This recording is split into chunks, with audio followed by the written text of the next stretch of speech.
two crime stories. One of them just breaking this morning, and that is that the immediate ex-Minister of Justice, Kiri Allan, has resigned following her arrest and she's been charged with reckless driving, resisting arrest and a misdemeanour DUI charge after a car crash in Evans Bay Parade, Wellington, last night at 9 o'clock. She was released from custody, or released from the police station at 1 o'clock this morning. She's gone home and she ain't no longer a minister.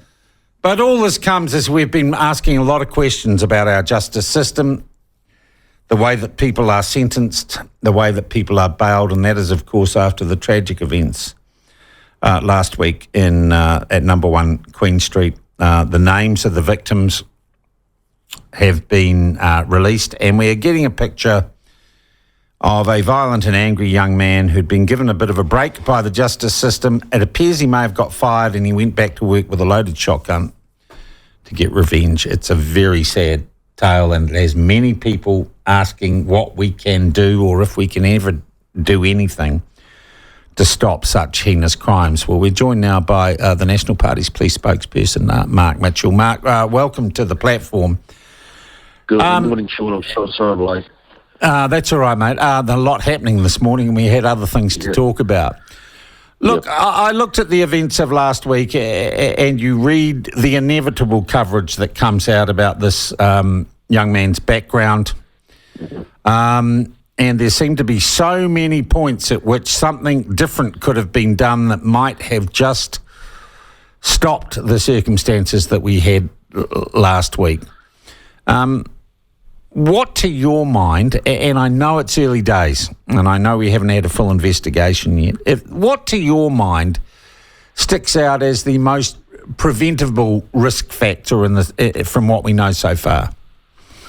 Well, the obvious one is that he should have been in prison. He shouldn't have been on home detention or in the community, because when you look at the level of the offending, the type of offending that happened, and there is an inquiry, there is an ongoing inquiry, so I don't want to say too much. I think there will be more information that sort of comes to light through that inquiry. But Mark, the fact is we have a system that allowed him to be on home detention, that gave a judge that discretion.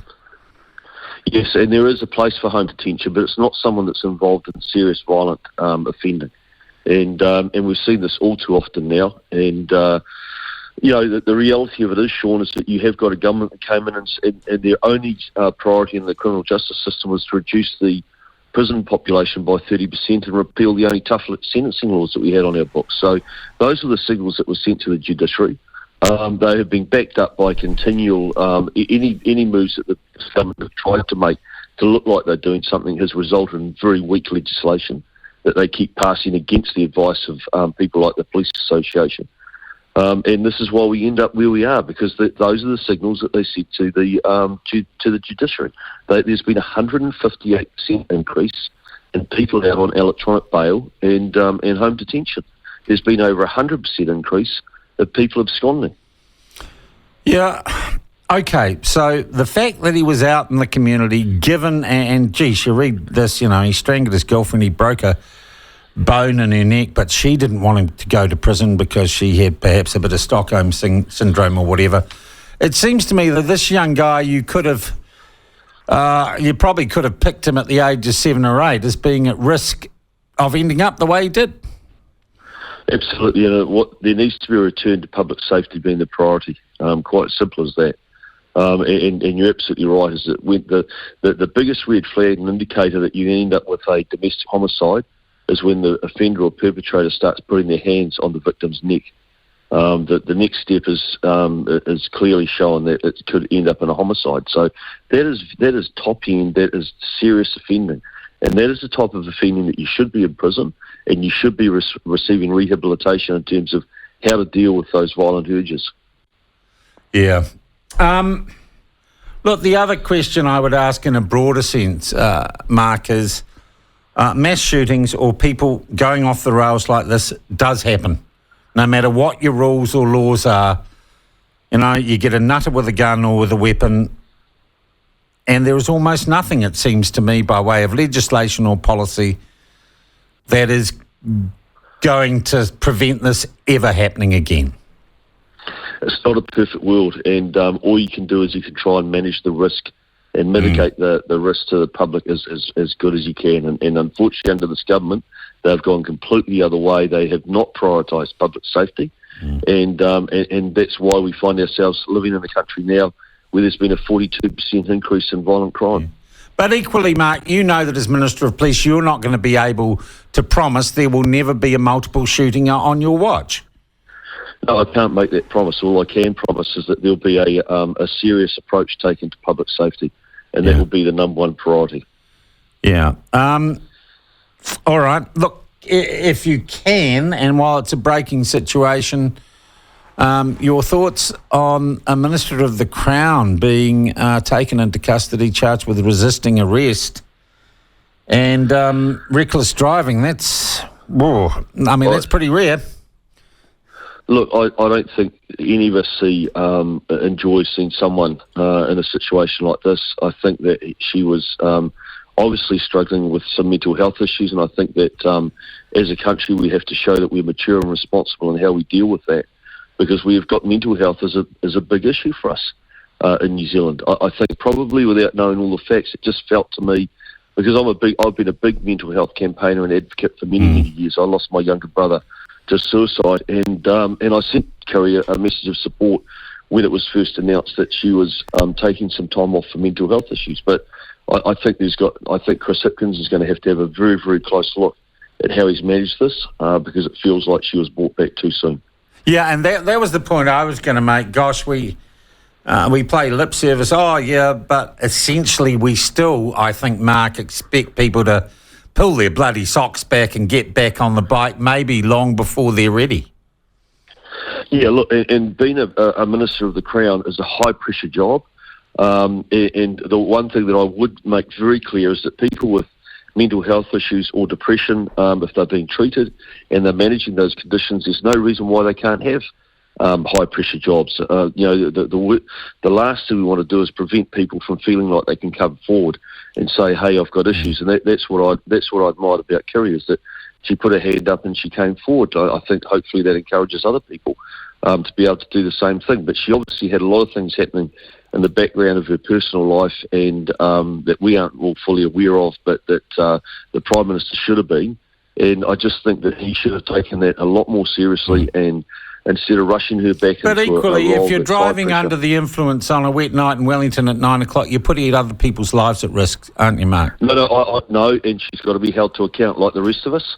There is no excuse for that, and we all have to be held to account for our actions, and there's never any excuse. There could always be mitigating reasons behind it, but there's still no excuse for people behaving like that. And look, to be honest with you, especially a Minister of the Crown, especially a Justice Minister, because we should be held to a higher standard. Who might replace her, do you think? Do you have to be a lawyer to be the Minister of Justice, or does it just help? No, you don't have to be a lawyer, but obviously it does help to have some good working knowledge of how our justice system works. Look, I don't know. That's a good question. Hipkins is very light in his caucus in terms of, and this has been another problem for him, I think, is that he's given too many ministers, too few ministers, too much responsibility. But we'll have to wait and see. Yeah. Mark, I thank you for... Look, the other thing I'd say to you, do we need to be careful getting back to the Queen Street or the Queen Street shootings? Do we need to be careful that we don't throw the baby out with the bathwater? That we don't become so reactive to this and so harsh on people that we create a system that has no heart, has no nuance to it? Well, I mean, it has to continue. I mean, we have to have a system that is fair, but I think that public safety needs to return to the heart of our criminal justice system, and that needs to be the first consideration, because it's not fair. It's a very unjust system when you've got law-abiding Kiwis trying to go about their daily lives, and they become the victims of offenders that should actually be in jail. Yeah, and Mark, the other thing, and I know as an ex-copper yourself, I think those officers there that day and all the first responders did a hell of a job. We're going to be proud of them. Look, Sean, Yeah, listen, I can't tell you that for a tactical operator, that was probably about as difficult situation that you'd ever be confronted with, going into a very large building with multiple floors. They had victims to try and evacuate. They had an active shooter that was still shooting. They had people in there that could have been taken hostage, and they did exactly what they had to do. They were fearless. They started clearing those floors. They were able to get the victims out, and then they were able to locate the offender and isolate him in a lift shaft and prevent any further injuries or deaths. And I've got no doubt in my mind that they saved innocent lives, and all of them need to be recognised for the outstanding work, the bravery and the courage that they showed on that day. Yes, indeed. Thank you very much indeed, Mark, for joining us. Now, I take it that you were finding out about Kiri Allan as you were meant to be talking to us. Yeah, look, I haven't had a full sort of briefing on it, Okay. but I'll go away and sort of find out what's going on. But Sean, thanks for having me on, mate. I really appreciate it. No problem. That is Mark Mitchell. He's the Nationals police spokesperson. And I actually expressed, didn't he, some empathy for Kiri Allan. I think as a person, imagine how she felt waking up this morning. Well, she wouldn't have got bed till 2 or 3. I don't know if she slept at all. Jeez. It's like the old anyone else feeling for Kiri Allan. I must tweet that, actually. Must get that out before some other bugger steals my line.